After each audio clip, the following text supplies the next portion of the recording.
Hello दोस्तों, कैसे हैं आप लोग। आशा करते हैं आप लोग अच्छे होंगे और आगे भी अच्छे रहेंगे। मैं मासू पांडे आपका इस वीडियो में स्वागत करता हूं। आज मैं आपको बताऊंगा कि न्यू एजुकेशन पॉलिसी, नई राष्ट्रीय शिक्षा नीति क्या है और आपको इस शिक्षा नीति से क्या फ़ायदा होने वाला है और आने वाले समय में इस शिक्षा नीति का क्या महत्व है। इससे पहले भी मैंने वीडियो डाला था, लेकिन वो वीडियो में पूरा नहीं मैंने बता पाया था।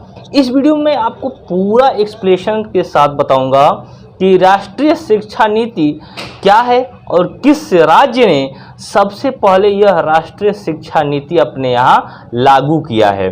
तो सबसे पहले मैं आपको बता दूं कि अब तक जो हम लोग पढ़ाई कर रहे थे, यह राष्ट्रीय शिक्षा नीति आपका 1986 का पार्ट था। यानी कि 1986 में जो राष्ट्रीय शिक्षा नीति आई थी उसके हिसाब से हम लोग अब तक पढ़ाई कर रहे थे, जो कि 10+2 सिस्टम था। यानी कि 10 और 2 यानी 12वीं तक आपको पढ़ना था और 12वीं तक पढ़ने में आप मैथ्स या फिर साइंस या फिर आर्ट्स ऐसे करके ले सकते थे।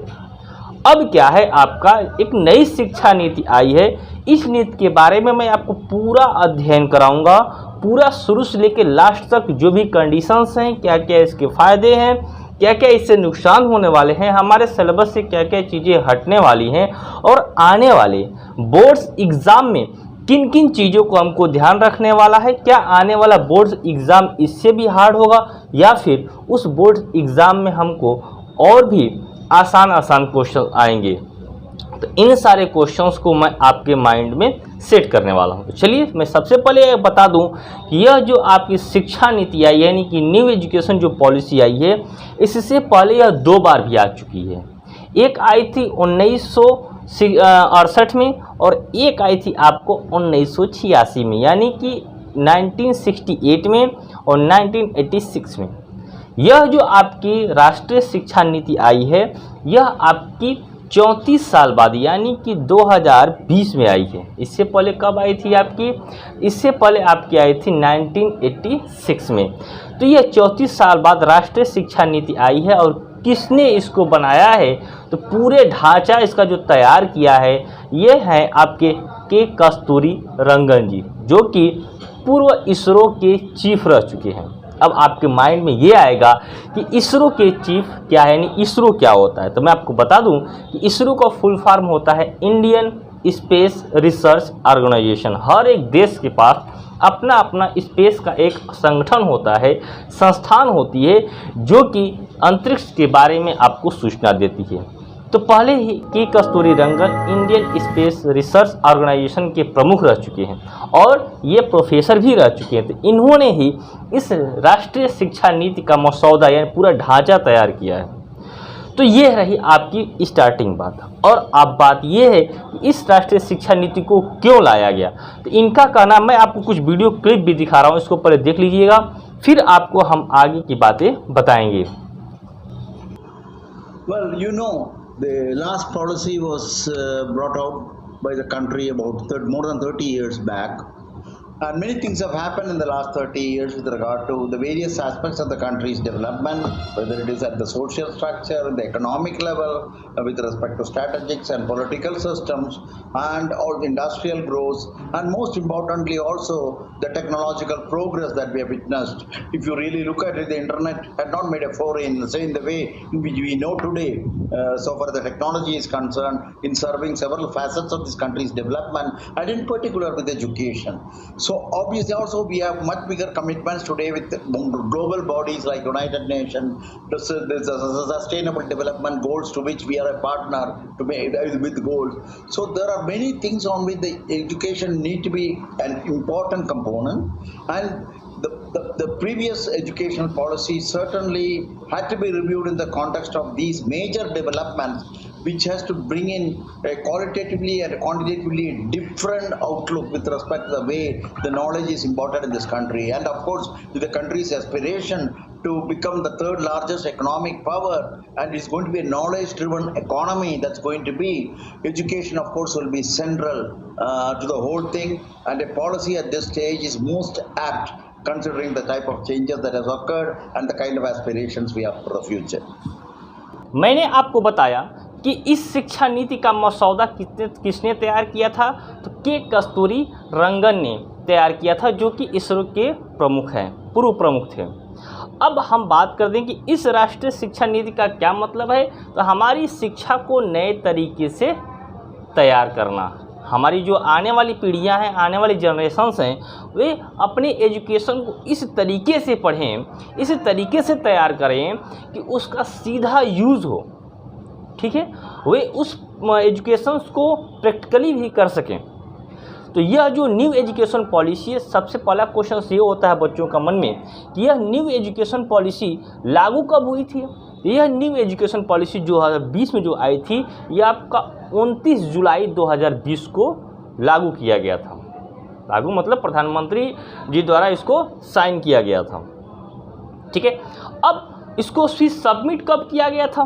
के कस्तूरी रंगन जी द्वारा। तो इसको 31 मई 2019 को सबमिट किया गया था, ठीक है। अब बात यह है कि ये राष्ट्रीय शिक्षा नीति में सबसे पहला फ़ायदा क्या है कि 5वीं तक की जो पढ़ाई होगी यह आपका मातृभाषा में होगा। यानी कि यदि आपकी मातृभाषा हिंदी है तो हिंदी में पढ़ेंगे, यदि आपकी रीजनल लैंग्वेज उड़ीसा है तो उड़िया में पढ़ेंगे।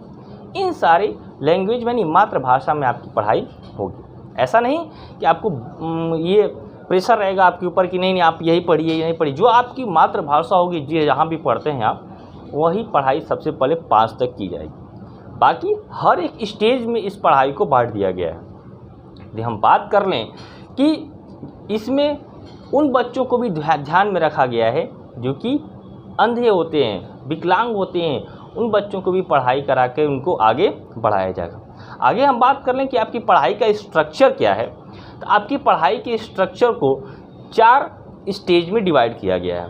पहला स्टेज है आपका फाउंडेशन स्टेज, दूसरा है आपका प्रोपेटरी स्टेज, तीसरा है आपका मिडिल स्टेज और फोर्थ है आपका सेकेंडरी स्टेज।